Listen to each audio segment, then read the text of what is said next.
నమస్తే, welcome to political debate. ఇవాళ డిబేట్లో నిన్న జరిగిన జనసేన పార్టీ ఆవిర్భావ సభ గురించి మనతో చర్చించడానికి కృష్ణసారం గారు మనతో ఉన్నారు. ఆయన అడిగి సభ గురించి కొన్ని విషయాలు తెలుసుకుందాం. నమస్తే సార్. సార్, అయితే ఓవరాల్గా ఈ జనసేన పార్టీ ఆవిర్భావ సభ నిన్న జరిగింది, చాలా సక్సెస్ఫుల్గా జరిగింది. అంటే ఈ సభ నుంచి ఓవరాల్గా మనం ఎటువంటి మెసేజ్ తీసుకోవచ్చు అంట? ముఖ్యంగా ఇది ఒక పాన్ ఇండియా పొలిటికా కింద చూడాలి. ఎందుకంటే జనసేన ఎంతవరకు అంటే 11 ఏళ్లలో సాగించినటువంటి ప్రయాణం అంతా కూడా ఒక లెక్క, ఇక ముందు సాగించబోయేటటువంటి ప్రస్థానం మరో లెక్క కింద తీసుకోవాలి. ఎందుకంటే ఏం చెప్పినా సరే విజేత అంటే విజయం సాధించిన వాళ్ళు చెప్పే మాటకి ఒక విలువ ఉంటుంది, దానిని పరిగణనలోకి తీసుకుంటుంది సమాజం కూడా. ఇంతవరకు జనసేన 11 ఏళ్లలో అంటే 10 ఏళ్లలో, లాస్ట్ ఇయర్ విజయం సాధించిందనుకో, 10 ఏళ్లలో సాధించినటువంటి విజయాలు చాలా తక్కువగా ఉండడము, తర్వాత ఏమో అటు వైఎస్ఆర్ కాంగ్రెస్ పార్టీ ప్రభుత్వం చాలా అణచివేతకి గురి చేయడము, పవన్ కళ్యాణ్ స్వయంగా 2 చోట్ల పోటీ చేసి ఓడిపోవడం. దీంతో 2019 నుంచి 24 వరకు జనసేన సామాజిక క్షేత్రంలో కానీ రాజకీయ క్షేత్రంలో కానీ ఒక నైతికంగా కొంత ఇబ్బంది పడినటువంటి పరిస్థితి, మానసికంగా దెబ్బతిన్నటువంటి పరిస్థితే కనిపించింది. కానీ ఇప్పుడు ఒక రికార్డు స్థాయి విజయాన్ని సాధించిన తర్వాత హిస్టరీ తోటి రంగంలోకి వచ్చింది. అందువల్ల ఇక ముందు ఒక లెక్క అంటే విజేత చెప్పే మాటలకు విలువ ఉంటుంది కనుక జనసేన సిద్ధాంతాల గురించి అనేక సందర్భాల్లో అనేక మీటింగ్లో ఆయన మాట్లాడినా ఎవరు పెద్దగా పట్టించుకోవాలి, ఏదేదో చెప్తాడులే అని. కానీ ఇప్పుడు ఆయన మాటకు విలువ పెరిగింది, ఆయన చేసేటటువంటి ప్రసంగానికి కానీ ఇచ్చేటటువంటి సందేశానికి కానీ చాలా విలువ పెరిగింది. అందువల్ల విజేత చెప్పేటటువంటి మాట కాబట్టి ఇప్పుడు ఆయన చేసినటువంటి ప్రసంగం కానీ ఆ జన సమీకరణ కానీ లక్షలాది మంది జన సమీకరణ కానీ ఇవన్నీ చూస్తే కనుక ఇప్పుడు ఓవరాల్గా ఆయన సందేశాన్ని, మీటింగ్ జరిగినటువంటి తీరుని, వివిధ అంశాలపైన వెలిపించినటువంటి ఒక సైద్ధాంతికమైనటువంటి ఎజెండాని చూస్తే కనుక ఇది పాన్ ఇండియా పొలిటికా అంటే రాజకీయంగా అతను తన పరిధిని విస్తృతం చేసుకుంటూ విస్తారం చేసుకుంటూ కేవలం ఆంధ్రప్రదేశ్లోనే ఇప్పుడు విజయం సాధించారు. కానీ ఇది తన ఎజెండా కానీ తన రాజకీయం కానీ ఆంధ్రప్రదేశ్కి మాత్రమే పరిమితం కాబోవడం లేదు.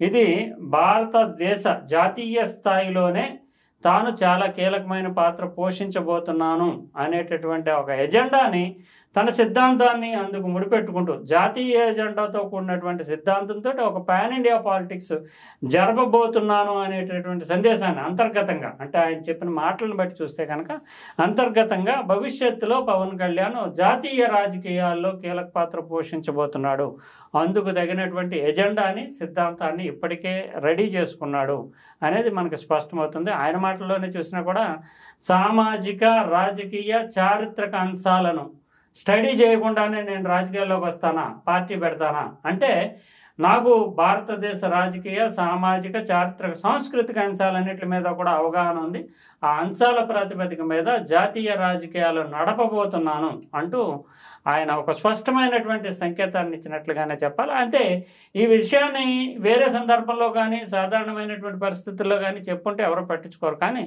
విజయం సాధించిన తర్వాత చెప్తున్నాడు కనుక ఖచ్చితంగా ఆ మాటలకి విలువ ఉంటుంది. ఇప్పుడు పవన్ కళ్యాణ్కి ఇండియన్ పాలిటిక్స్లో కూడా చాలా వాల్యూ పెరిగింది. అందువల్ల తన సిద్ధాంతాన్ని ప్రజల్లోకి అంటే పార్టీ సిద్ధాంతం ఏంటి అనేది ఖచ్చితంగా ప్రజల్లోకి తీసుకెళ్ళడానికి ప్రయత్నం చేశాడు. ఇప్పుడు అంటే ఇదే ఒక ఏడాది ముందో 2 ఏళ్ల ముందో ఇదే సిద్ధాంతాలని చెప్పుంటే కనుక అసలు ముందు నీ ఆంధ్రప్రదేశ్లో నీ గెలుపు అనేది చూసుకో, తర్వాత నువ్వు పెద్ద పెద్ద మాటలు మాట్లాడితే కానీ అనే అవకాశం ఉంది. కానీ ఇప్పుడు ఒక విజేతగా ప్రధానమంత్రి స్థాయిలోనే గుర్తింపు పొందినటువంటి వ్యక్తిగా, ప్రధానమంత్రి లాంటి వాళ్ళు గుర్తించి ఈయన పక్కన పెట్టుకునేటటువంటి వ్యక్తిగా, రికార్డు సృష్టించినటువంటి పార్టీగా ఉంది కనుక ఆయన మాటలకి ఆ పార్టీ సిద్ధాంతానికి విలువ పెరిగింది. సో ఇది ఒక పాన్ ఇండియా పాలిటిక్స్కి జనసేన సిద్ధమవుతున్నటువంటి తరుణంగా, అందుకు నాంది ప్రస్తావనగా ఈ సమావేశాన్ని మనం చూడాలి. సార్, అయితే పవన్ కళ్యాణ్ నిన్న సభలో మాట్లాడుతూ జనసేనకి జన్మస్థలం తెలంగాణ, జనసేన పుట్టిన ప్లేసే తెలంగాణ అని చెప్పేసి కూడా దాంతోపాటు కొన్ని తెలంగాణ ఇష్యూస్ కూడా టచ్ చేయడం జరిగింది. దీన్ని ఎలా చూడాలి? అంటే భవిష్యత్తులో పార్టీని ఏమన్నా పూర్తిగా తెలంగాణలో కూడా విస్తరించే అవకాశం ఉందంటారు? అంటే జనసేన ఇప్పటికీ తెలంగాణలో ఉంది, అంటే గుర్తించదగినటువంటి స్థాయిలో లేదు. మొన్న ఎన్నికల్లో చూసినా కూడా భారతీయ జనతా పార్టీతో కలిపి జనసేన వెళ్ళింది, విజయం అయితే దక్కలేదు. చాలా నామినల్ కావడం వల్ల అసలు సాధారణమైనటువంటి వాళ్ళే కాకుండా ఎడ్యుకేటెడ్ పీపుల్ కూడా అసలు జనసేన పోటీ చేసిందా అని అనుకునే పరిస్థితి. ఎందుకంటే బీజేపీ లాంటి పెద్ద పార్టీ గుప్పెట్లో ఉండడం ఒకటి, తర్వాత జనసేనకి ఇక్కడ రెలవెన్స్ ముందు ఆంధ్రప్రదేశ్ అంటే ఈ పార్టీ నాయకుడు పుట్టినటువంటి ఆంధ్రప్రదేశ్లో ఆ పార్టీ ప్రాబల్యం నిరూపించుకున్న తర్వాతే ఇక్కడ ఉండాలి. నిజానికి తెలుగుదేశం పార్టీ అంత పెద్ద పార్టీ అయినా కూడా తెలంగాణలో రెలవెన్స్ కోల్పోయింది, ఎందుకంటే ఇక్కడ నుంచి రాష్ట్ర విభజన తర్వాత. అటువంటి పరిస్థితిలో జనసేన ఏం చేస్తుంది అనుకున్నారు. అందువల్ల భారతీయ జనతా పార్టీతో కలిసి ఉన్నప్పటికీ జిహెచ్ఎంసీ ఎన్నికల్లో కూడా పోటీ చేద్దాం అనుకున్నారు. భారతీయ జనతా పార్టీ సహకరించండి అంది, అందువల్ల పోటీ చేయలేదు. జనసేన చాలా కాలంగా భారతీయ జనతా పార్టీతో కలిసి నడుస్తుంది. 2023 ఎన్నికల్లో బీజేపీతో కలిసి ఉంది, కానీ ఎవరు గుర్తించలేదు ఆ పార్టీని. ఇప్పుడు అందుకు గాను ఆయన ప్రత్యేకంగా తెలంగాణ అంశాన్ని ప్రస్తావించడమే కాకుండా తెలంగాణలో గద్దర్ నాకు అన్న లాంటి వాడు, సెంట్రల్ యూనివర్సిటీ ప్రొఫెసర్లు ఇలా అన్నారు, తర్వాత దాశరథి యొక్క ఫిరంగిలా పేలడం కానీ, దాశరథి యొక్క కోట్స్ని ప్రస్తావించడం కానీ, ఇవన్నిటిని తీసుకొస్తూనే ముఖ్యంగా ఇక్కడ తెలంగాణలో భారతీయ జనతా పార్టీకి ఒక ఎజెండా ఉంది. మతపరమైన జాతీయవాదంతో కూడినటువంటి ఒక ఎజెండా. ఎంఐఎంని టార్గెట్ చేస్తూ మెజారిటీ హిందూ మతాన్ని తన వైపు ఆకర్షించుకోవాలనేటటువంటి ఎజెండా భారతీయ జనతా పార్టీకి ఉంది. ఆ ఎజెండాను కూడా గుర్తు చేసే విధంగా పేరు పెట్టకపోయినప్పటికీ ఇక ఒక 15 నిమిషాలు కళ్ళు మూసుకుంటే కనుక ఏం చేస్తామో చూస్తామంటూ అక్బరుద్దీన్ ఓవైసీ, అసదుద్దీన్ ఓవైసీ వంటి వాళ్ళ మాటలు కానీ, లేదంటే ఇక్కడ తెలంగాణ సంస్కృతికి ప్రతీకగా ఉన్నటువంటి బతుకమ్మ ఉత్సవాలని వాళ్ళు కొంత బతుకమ్మ అంటూ హేళన చేసినటువంటి దాన్ని కానీ, ఇక్కడ ఉండేటటువంటి ప్రధాన రాజకీయ పార్టీలు కాంగ్రెస్ కానీ బీఆర్ఎస్ కానీ ఎంఐఎంని ఎదుర్కొని వాళ్ళని తప్పుపట్టే విధంగా ప్రవర్తించకపోవడం కానీ, అంటే ఒక సాంస్కృతిక మూలానికి ప్రతీక అయినటువంటి బతుకమ్మని వాళ్ళు హేళన చేసినా కూడా ఇక్కడ ఉండే ప్రధాన పార్టీలు పట్టించుకోవట్లేదు అని చెప్పడము. తర్వాత ఒక 15 నిమిషాలు కళ్ళు మూసుకుంటే మేమేంటో చూపిస్తామంటూ మెజారిటీ మతానికి వ్యతిరేకంగా చేసినటువంటి వ్యాఖ్యలు కానీ వీటిని ప్రస్తావించడం. అంటే దాదాపు ఇవన్నీ కూడా ఆ వ్యాఖ్యలు చేసిన అక్బరుద్దీన్ ఓవైసీ మీద కేసులు పెట్టారు, తర్వాత కొట్టేశారు. అవి జరిగి కూడా 10-15 ఏళ్ళు అయింది. అయినా కూడా వాటిని గుర్తు చేయడం ఏంటంటే తన ఎజెండా తెలంగాణలో కూడా ఉండబోతున్నాను, భారతీయ జనతా పార్టీ ఎజెండాని తాను కూడా తీసుకుంటున్నాను, అంటే తెలంగాణకు మూలమైనటువంటి ఒక భారతీయ జనతా పార్టీ సిద్ధాంతం ఏదైతే ఉందో ఇక్కడ అధికారం కోసం ఆ సిద్ధాంతంతో తాను కూడా కలుస్తున్నాను అంటూ ప్రధానంగా వేరే విషయాలు ఏమైనా మాట్లాడినా పెద్దగా ఫోకస్ రాదు కనుక తెలంగాణ సాంస్కృతిక అస్తిత్వమైనటువంటి బతుకమ్మకు సంబంధించినటువంటి ఇష్యూని, తర్వాత ఇక్కడ ఉండేటటువంటి గద్దర్కి సంబంధించినటువంటి ఇష్యూని, దాశరథికి సంబంధించినటువంటి ఇష్యూస్ని పేర్కొంటూనే ఎంఐఎం తమకు ప్రధాన ప్రత్యర్థి కాంగ్రెస్ కానీ బీఆర్ఎస్ కానీ ఇక్కడ ఉన్నటువంటి 2 పార్టీలు ఎంఐఎంని అనడానికి కానీ విమర్శించడానికి కానీ సాహసించడం లేదు. ఇప్పుడు మేము అంటే భారతీయ జనతా పార్టీతో ప్రత్యేకంగా చెప్పకపోయినా భారతీయ జనతా పార్టీతో ఉన్నాడు కనుక ఆ ఎజెండా తోటి ఎంఐఎంని ఒక సాకుగా చూపిస్తూ ఇక్కడ తెలంగాణలో కూడా జనసేన ప్రాబల్యాన్ని విస్తరించుకునేటటువంటి ప్రయత్నంలో ఉన్నట్టుగానే మనం చెప్పాలి. అందువల్ల ఇప్పటికే ఆంధ్రప్రదేశ్లో విజయం సాధించారు కనుక తెలంగాణ వైపు కూడా తన దృష్టి ఉంది. తెలంగాణ తన జన్మస్థలం, తెలంగాణలోనే తాను ఎదిగాను, ఇది కార్యస్థానం ఆంధ్రప్రదేశ్ అని చెప్పడం ద్వారా తెలంగాణ మీద రాజకీయంగా ఫోకస్ ఉంటుంది, భవిష్యత్తులో తెలంగాణ మీద తమ దృష్టి ఉంటుంది అని ఒక స్పష్టమైనటువంటి సందేశాన్ని, సంకేతాన్ని ఇచ్చాడు. అందుకు రకరకాలైనటువంటి ఈక్వేషన్స్ కూడా ఈ ప్రసంగంలో ఉన్నాయనే చెప్పాలి. సరే, ఇప్పుడు భవిష్యత్తులో కూటమిలో జనసేన ఉంటుందా లేదనే ఒక డౌట్ కూడా నిన్న మొన్నటి వరకు రైజ్ అయింది. సో ఇది చర్చలో ఉండగానే నిన్న ఒక కామెంట్ చేశాడు పవన్ కళ్యాణ్, ఏంటంటే 40 ఏళ్ల చరిత్ర ఉన్న టీడీపీ పార్టీని కూడా ఇక్కడ మనమే నిలబెట్టామని చెప్పేసి జనసేన సైనికులను ఉద్దేశించి ఆయన ప్రసంగం చేశారు. సో దీన్ని ఎట్లా మనం చూడొచ్చు సార్? అది ఎందుకంటే జనసేన నిజానికి విజయం అనేది ఒక సాధారణ స్థాయిలో కాకుండా కూటమికి చాలా బలమైనటువంటి విజయం. అసలు కేవలం 11 స్థానాలకి వైఎస్ఆర్ కాంగ్రెస్ పార్టీ పరిమితం కావడము, జనసేన ప్రతి చోట పోటీ చేసిన ప్రతి చోట, తెలుగుదేశానికి కూడా 134 సీట్లతో, అంటే నిజానికి జనసేన మీద కానీ బీజేపీ మీద కానీ ఆధారపడకుండా తెలుగుదేశం తమ రాజకీయాలు నడుపుకోగలిగినటువంటి స్థాయికి విజయం రావడం, దీంతో జనసేనకేమో ఒక రికార్డు స్థాయి హిస్టరీ క్రియేట్ చేసేటటువంటి విజయం వచ్చింది.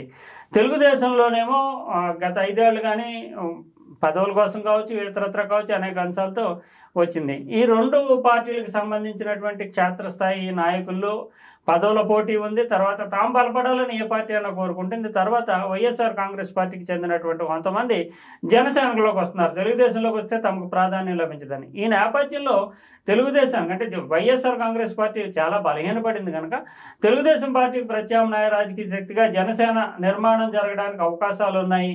అందువల్ల ఇప్పుడు స్వతంత్రంగా నిలబడుతుందా? తెలుగుదేశం కూడా ఆ పార్టీ విజయం తర్వాత కూటమిలో పెద్దగా కూటమి ఉన్నా లేకపోయినా అధికారంలో తామే తమ పదవులు పొందొచ్చు కదా అనే భావన కూడా తెలుగుదేశం వర్గాల్లో ఉంటుంది. అందువల్ల ఈ జనసేన బలపడడం అనేది తెలుగుదేశానికి కొంత ప్రతికూలంగా ఉంటుంది.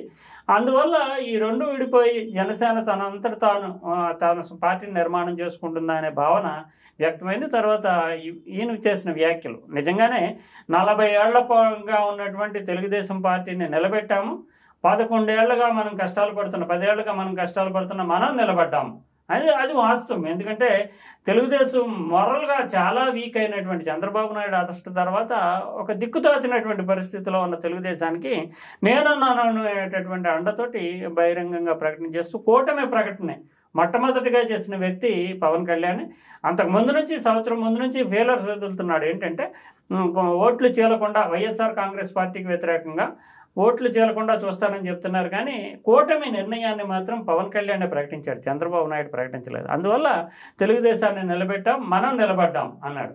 మళ్ళీ దీనికి సంబంధించి నెగిటివ్ ఇంపాక్ట్ ఏమన్నా పబ్లిక్లోకి వెళ్తుందనే ఉద్దేశంతో వెంటనే ఆయన ఆ ప్రసంగంలోనే చంద్రబాబు నాయుడిని చాలా ప్రశంసించారు. చంద్రబాబు నాయుడు విజయాన్ని ప్రశంసించారు. చంద్రబాబు నాయుడు సైబరాబాద్ నిర్మాణాన్ని ప్రశంసించాడు. అంతేకాకుండా చంద్రబాబు నాయుడిని చూసి కూడా నేర్చుకున్నాను. క్లైమోర్ మైన్ పేలిన తర్వాత మరుసటి రోజే వచ్చి విధుల్లో కూర్చున్నాడు, అతను ఆదర్శం అన్నాడు. లోకేష్ని ప్రశంసించాడు. అంటే కూటమి అనేది కలిసి వెళ్ళాలి అనేటటువంటి సందేశాన్ని కూడా ఇచ్చారు. ఇది అంటే కేవలం తన ఆంధ్రప్రదేశ్కి పరిమితం అవుదాము, ఇక్కడ అధికారం తెచ్చేసుకుందాం అనే భావనలో లేడు.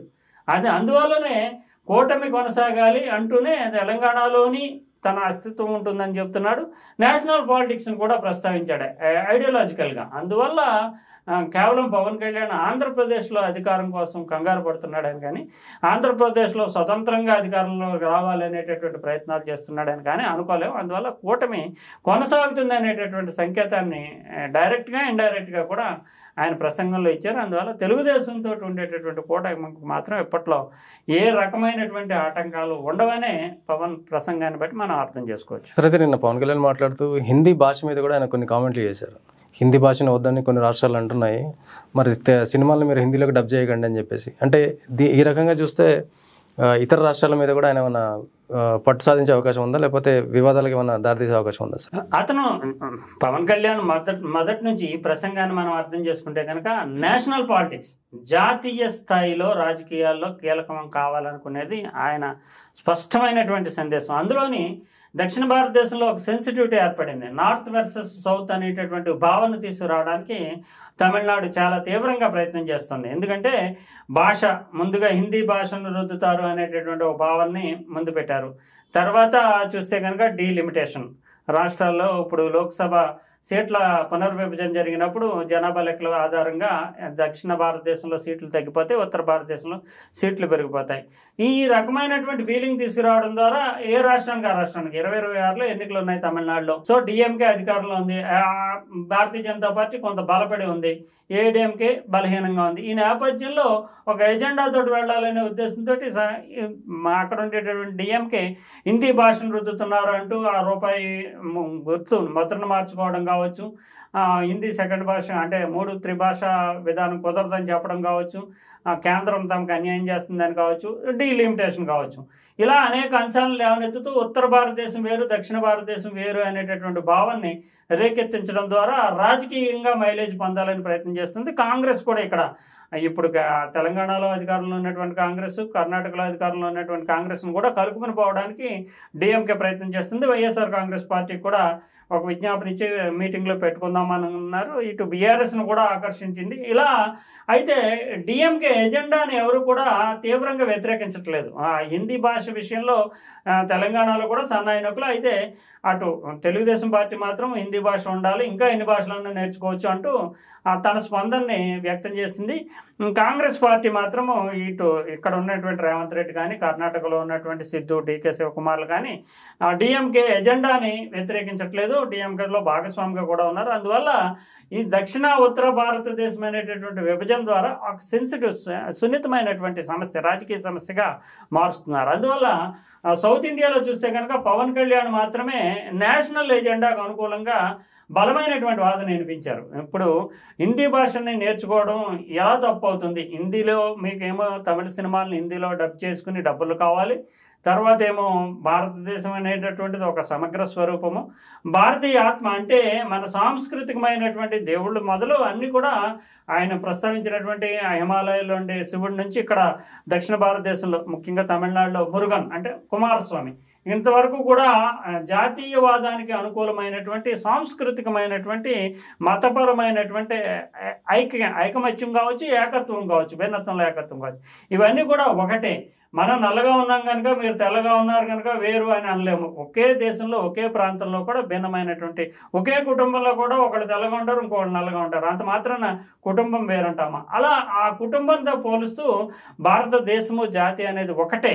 అందువల్ల అక్కడ దక్షిణ భారతదేశం వేరు, ఉత్తర భారతదేశం వేరు అనేటటువంటి విభజన అనేది రాజకీయపరమైనటువంటిది అనేటటువంటి అంశాన్ని ప్రస్తావించడం. కానీ ముఖ్యంగా నేషనల్ ఎజెండా బీజేపీ లీడర్స్ కూడా ఒక సెన్సిటివిటీ ఫీల్ అవుతున్నారు. ఎందుకంటే హిందీ అనేటటువంటి అంశంలో కనుక గట్టిగా మాట్లాడితే ఈ దక్షిణ భారతదేశం ఏ రకంగా స్పందిస్తుందో అనేటటువంటి భావనలో ఉన్నారు. కానీ దాన్ని పటాపంచలు చేస్తూ హిందీ అనేటటువంటిది నేర్చుకోవాలన్నారు. అంతేకాకుండా మతాన్ని కూడా తీసుకొచ్చాడు పవన్ కళ్యాణ్. ఎందుకంటే ఇక్కడ ఉండేటటువంటి భారతదేశంలో ఉండేటటువంటి ముస్లింలు కూడా ఏ ప్రార్థన అయినా సరే అరబిక్లో ప్రార్థన చేస్తారు. వాళ్ళు యొక్క మంత్రాలు గట్రా ఎవరికి అర్థం కావో అరబిక్లోనే అలాని ప్రార్థిస్తూ ఉంటారు. అందువల్ల అరబిక్ భాషను తీసుకుంటూ భారతదేశం కావచ్చు, ప్రపంచంలో ఉండేటటువంటి ముస్లింలంతా కూడా అరబిక్ మంత్రాలను తీసుకుంటూ ప్రార్థన చేస్తారు. మరి మనము మన గుడుల్లో కానీ ఇతరత్ర కానీ సంస్కృతంలో మంత్రాలు చదివితే తప్పేంటి? ఇప్పుడు స్టాలిన్ కూడా హిందీ పేరుతోటి సంస్కృతాన్ని కూడా రంగప్రవేశం చేస్తారు అనేటటువంటి సంస్కృత వ్యతిరేకమైనటువంటి వ్యాఖ్యలు కూడా స్టాలిన్ చేస్తున్నాడు. మరి మన దేశాన్ని కలిపి ఉండేటటువంటి ముస్లిం ప్రపంచాన్ని అంతటినీ కూడా వివిధ దేశాల్లో కలుపుతున్నటువంటి అరబిక్ మంత్రాలని ఆ ప్రార్థనా మందిరాల్లో ఆలాపిస్తున్నప్పుడు మసీదుల్లో సంస్కృత మంత్రాలని మనం అధ్యయనం చేయడము ఆలాపించడం తప్పేలా అవుతుంది. దీనిని కూడా రాజకీయ కోణంలో చూడడం ఎంతవరకు కరెక్టు అని అది కూడా ఇష్యూ చేస్తూ ప్రత్యేకించి కంపారిజన్ పోలిక తీసుకొస్తూ ఇప్పటి వరకు మైనారిటీలు తమ మత మూలాలను కాపాడుకోవడానికి అరబిక్ ప్రార్థన మంత్రాలను పఠిస్తున్నారు. సంస్కృతి అనేటటువంటిది భారతదేశానికి ఆధారభూతమైనటువంటి ప్రాచీన భాష. మన మంత్రాలు, మన ఆచార వ్యవహారాలు అన్నీ కూడా వివాహాలు మొదలు క్రతువుల వరకు కర్మకాండ వరకు కూడా ముడిపడి ఉన్నటువంటి మంత్రాలు సంస్కృతంలో ఉన్నాయి.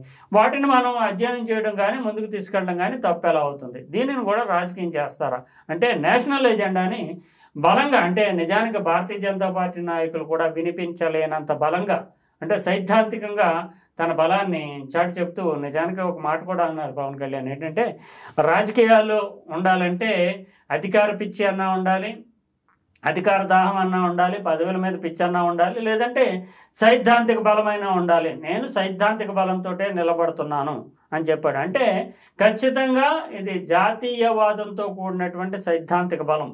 అంటే భారతీయ జనతా పార్టీ ఏ ఎజెండానైతే అనుకుంటుందో దానిని ఇంకా బలంగా, అంటే కంపారిజన్ చేయడం ద్వారా కూడా ఆయన సౌత్ నార్త్ విభజన కుదరదన్నాడు. హిందీ అనేటటువంటిది ఖచ్చితంగా నేర్చుకోవాల్సిన భాష, ఇంకా ఎక్కువ భాషలు కూడా నేర్చుకోవాలన్నాడు. మంత్రాలకు సంబంధించి సంస్కృతాన్ని కూడా నేషనల్ జాతీయవాద దృక్పథంతో భారతదేశం అంతా అనుసరించాల్సినటువంటి విధానం అన్నాడు.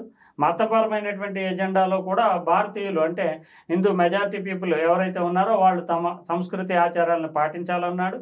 ఇవన్నిటి ద్వారా అతను చెప్పాల్సినటువంటి సందేశం ఏంటంటే పాన్ ఇండియా పాలిటిక్స్లో పాన్ ఇండియా పొలిటికల్ స్టార్గా తాను ఉండబోతున్నాను.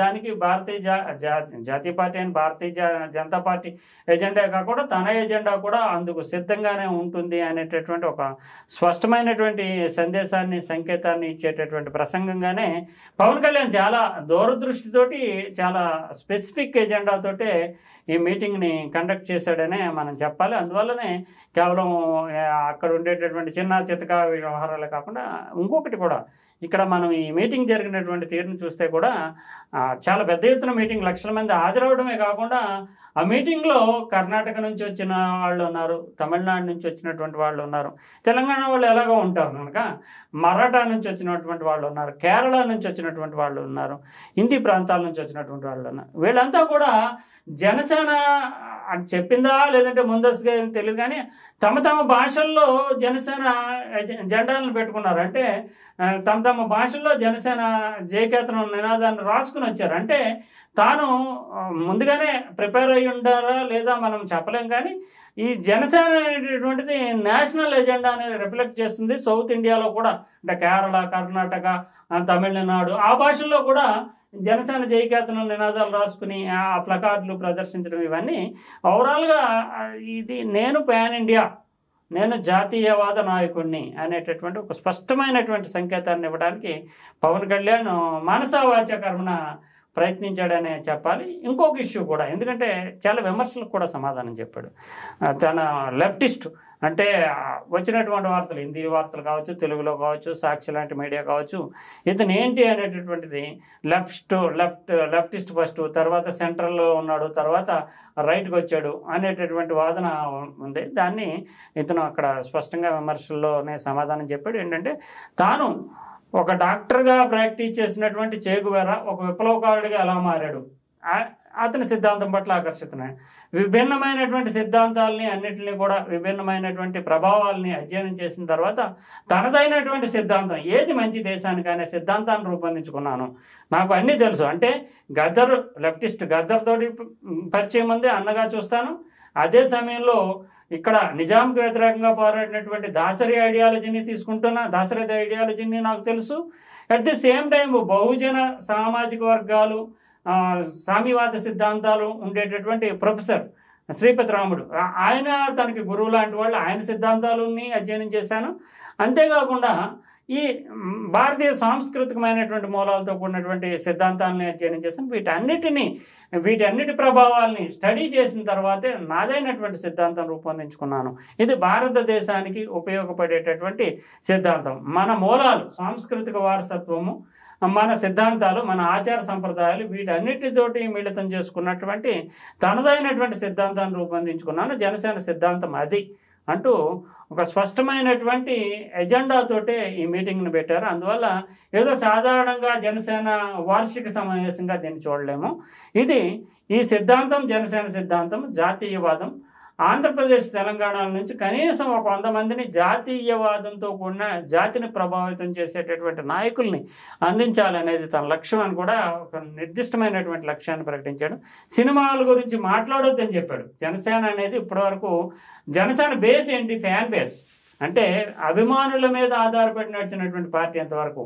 ఓటింగ్ కానీ పార్టీ నిర్మాణం కానీ ఏం పెద్దగా లేదు. ఓటింగ్ అంటే ఓట్లు వేసేవారు, సామాజిక పరమైనటువంటి ఓట్లు ఇతరత్ర. కానీ ఇక ముందు జనసేన ఇప్పటి వరకు నడిచినటువంటి ప్రయాణం ఒక లెక్క, ఇంకొక ముందు. ఎందుకంటే సినిమా బేస్ మీద, ఫ్యాన్ బేస్ మీద కాదు పార్టీ.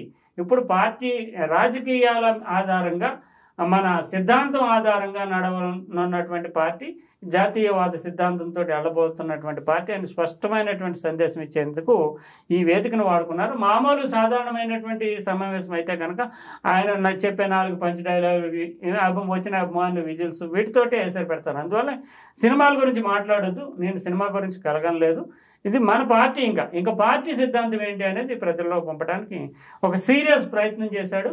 మామూలు సందర్భాల్లో అయితే దాన్ని పెద్దగా పట్టించుకోరు, కానీ ఒక విజేతగా, ఒక శంఖారావం పూరించే విధంగా, నిజానికి ఒక రాజకీయ మీటింగ్ కంటే కూడా ఇది ఒక పొలికేక, రాజకీయపరమైనటువంటి సైద్ధాంతికంగా ఇచ్చినటువంటి ఒక సైరన్ అని చెప్పాలి. ఇది జాతీయవాద రాజకీయాల్లో పవన్ భవిష్యత్తులో పోషించనున్నటువంటి పాత్రకి ఒక సంకేతంగా, నాందిగా మనం ఈ మీటింగ్ని చూడాలి. సార్, అయితే చివరిగా నిన్న నాగబాబు, అంటే ఎప్పుడు ఏదో ఒక వివాదానికి దారితీసే కామెంట్లు చేస్తుంటాడు నాగబాబు గారు. నిన్న కూడా ఆయన కామెంట్ చేశాడు, ఇంకో 20 సంవత్సరాల పాటు వైసీపీ విశ్రాంతి తీసుకోవచ్చు, రెస్ట్ మోడ్లో ఉండిపోవచ్చు, 20 సంవత్సరాల పాటు ఇంకా కూటమి కానీ లేదా అంటే ఆయన ఉద్దేశం మనకు తెలియదు. అంటే కూటమి నుంచి బయటకు జనసేన బయటకు వచ్చేసి పవన్ కళ్యాణ్ మాత్రమే ముఖ్యమంత్రిగా ఉంటాడు అంటే ఈ కామెంట్ని ఎలా చూడాలి సార్? అంటే ఎవరికైనా సరే రాజకీయాల్లోకి వచ్చిన తర్వాత ముఖ్యమంత్రి కావాలని ఉంటుంది. అది నాగబాబు ఒక సీరియస్ ప్లేయర్ కాదు. పాలిటిక్స్లో నాగబాబు ఉండేటటువంటి ఏంటంటే, నాగబాబు ఎప్పుడు కూడా ఆ తమ్ముడిని కాపాడుకునేటటువంటి రక్షక పాత్ర. అంటే తమ్ముడి మీద సోషల్ మీడియాలో ఏదైనా విమర్శ వచ్చినా తీవ్రంగా అంటే పవన్ కళ్యాణ్ అన్ని సందర్భాల్లోని స్పందించలేడు. ఎవరో కొంచెం ఒక జూనియర్ ఆర్టిస్టు లేదంటే ఒక స్థాయి కలిగినటువంటి నటుడు ఎవరో విమర్శ చేస్తే కనుక పవన్ కళ్యాణ్కి కొంత సున్నితత్వం ఉంటుంది కనుక అందులోని స్టేచర్ కూడా చూసుకుంటారు రాజకీయాల్లో. అందువల్ల పవన్ మీద ఏకవాలినా సరే వెంటనే స్పందించి దాని మీద కౌంటర్ ఇవ్వడం అనేది నాగబాబు యొక్క ఓ బాధ్యతగా తీసుకుంటాడు. అంటే తమ్ముడిని మన స్కూల్లో చిన్నపిల్లలు వెళ్తున్నప్పుడు పాఠశాలకి తమ్ముడిని అన్నగా చెయ్యిచ్చి పంపుతూ ఉంటారు. తమ్ముడిని ఎవరన్నా ఏమన్నా అంటే వెంటనే అని బెదిరించడం, ఒకటి కావాలంటే కొట్టడం, ఇలాంటివి చేస్తూ ఉంటారు స్కూల్ చిన్నపిల్లలు. అలాగా అన్న పాత్ర మాత్రమే, రాజకీయ నాయకుడి పాత్ర కంటే కూడా పవన్ కళ్యాణ్ విషయంలో కానీ జనసేన విషయంలో కానీ నాగబాబు పోషించే పాత్ర ఏంటంటే స్కూల్కి చిన్నపిల్లవాడిని తీసుకెళ్లే అన్న పాత్రే పోషిస్తూ ఉంటాడు. అందువల్ల ఎక్కడ ఎవరో ఏమన్నా సరే దాన్ని ఎందుకన్నారు ఏమన్నారు నన్ను స్పందించొచ్చా లేదా జనసేన చూసుకుంటుందిలే అని అనుకోడు. తన అన్నగా రంగప్రవేశం చేసేసి దానికి కౌంటర్ ఇస్తూ ఉంటాడు. ఇక్కడ కూడా ఇటీవల పిఠాపురం నియోజకవర్గంలో కొన్ని విమర్శలు వచ్చినాయి. ఏంటంటే వర్మ అక్కడ తెలుగుదేశం టికెట్ ఆశించినటువంటి వ్యక్తి ప్రచారంలో పవన్ కళ్యాణ్కి మద్దతుగా చాలా ప్రచారం చేశాడు. ఆయన 4-5 ఊళ్ళో గట్టి పట్టు ఉంది. ఆయన నెగ్గించాడు అనేటటువంటి భావనని ఆయన అనుచరులు ప్రచారం చేసుకుంటూ వచ్చారు. ఎమ్మెల్సీ వస్తుంది అనుకున్నారు, వర్మకి రాలేదు. సో కొంత అసంతృప్తి ఆ వర్గంలో, అంటే వర్మకి చెందినటువంటి అనుచర వర్గంలో ఉంది. దీని అన్నిటి వల్ల పవన్ కళ్యాణ్ ఎక్కించిన వాడికే పదవి రాలేదు, పవన్ కళ్యాణ్ అడ్డుపడ్డాడని కానీ, లేదంటే తెలుగుదేశం మద్దతు లేకపోతే నెగ్గుతారని కానీ, ఇలాగ కొన్ని రకరకాలు వస్తే దానికి కౌంటర్ ఇవ్వాలి కనుక వెంటనే ఆయన ఇక్కడ ఈ పిఠాపురం వేదికగానే స్పందిస్తూ నెగ్గడానికి 2 కారణాలు, పవన్ కళ్యాణ్ ఇక్కడికి రావడం, జనసేన పనిచేయడం అంటూ స్పష్టమైన ఎజెండాతో చెప్పారు. అది పవన్కు ఉండేటటువంటి ఇమేజ్ని బిల్డప్ చేయడము, పవన్కు ఉండేటటువంటి దాన్ని అంటే కరిష్మాని పెంచడము, జనసేన అనేటటువంటి దాని కృషి వల్లే నెగ్గాడని చెప్పడం, ఇదంతా కూడా ఒక సీరియస్ ప్లేయర్గా కాదు. ఆయన తన తమ్ముడు మీద ఏకవాలన సహించలేడు కనుక అదొకటి. తర్వాత కూటమిలో పొత్తుల్ని కానీ, కూటమికి సంబంధించినటువంటి నిర్ణయాలను కానీ, అంతేందుకు జనసేనకు సంబంధించినటువంటి నిర్ణయాలను కానీ నాగబాబు ఏమి ప్రభావితం చేసే స్థాయిలో ఉండడు. పవన్ కళ్యాణ్ చెప్పిన మాటల్ని పాటించడము, పవన్ తన నాయకుడైనా చెప్తా ఉంటాడు. అందువల్ల పవన్కి సిద్ధాంత బలం విషయంలో పవన్కు ఉన్నంత క్లారిటీ, ఒక స్పష్టమైనటువంటి ఎజెండా నాగబాబుకి ఏం లేదు. అందువల్ల నాగబాబుని అంత సీరియస్ పొలిటీషియన్గా కానీ, లేదా జనసేన నిర్ణయాలని ప్రభావితం చేసే స్థాయి సైద్ధాంతిక బలం ఉన్నటువంటి వ్యక్తిగా కానీ మనం చూడలేము నాగబాబుని. అందువల్ల ఇంకా నాగబాబు కంటే కూడా నాదెండ్ల మనోహర్, హరిప్రసాద్ ఇలాంటి వాళ్ళ మాటకే పవన్ కళ్యాణ్ వద్ద ఎక్కువ, అంటే అన్నగా అతనికి రావాల్సినటువంటి సముచితమైనటువంటి గౌరవాన్ని ఇస్తాడు, తనని చాలా గౌరవంగా చూసుకుంటాడు. కానీ సిద్ధాంత విషయాల్లో కానీ, పార్టీ పొత్తుల విషయంలో కానీ సీరియస్ ప్లేయర్ కాదు నాగబాబు. అందువల్ల అతను ఎందుకంటే తమ్ముడికి కౌంటర్గా ఏదన్నా ఎవరైనా ఇస్తే స్పందించడం అనేది, వ్యక్తిగత స్థాయిలో దాన్ని ప్రతిస్పందించడము, విమర్శకు ప్రతి విమర్శ చేయడం, ఇంతవరకు నాగబాబు మాటకి విలువ ఉంటుంది. కానీ పార్టీ సిద్ధాంతాల విషయంలో నాగబాబుని పెద్ద సీరియస్గా మనం పట్టించుకోగలదు. థ్యాంక్ యూ సార్, నమస్తే.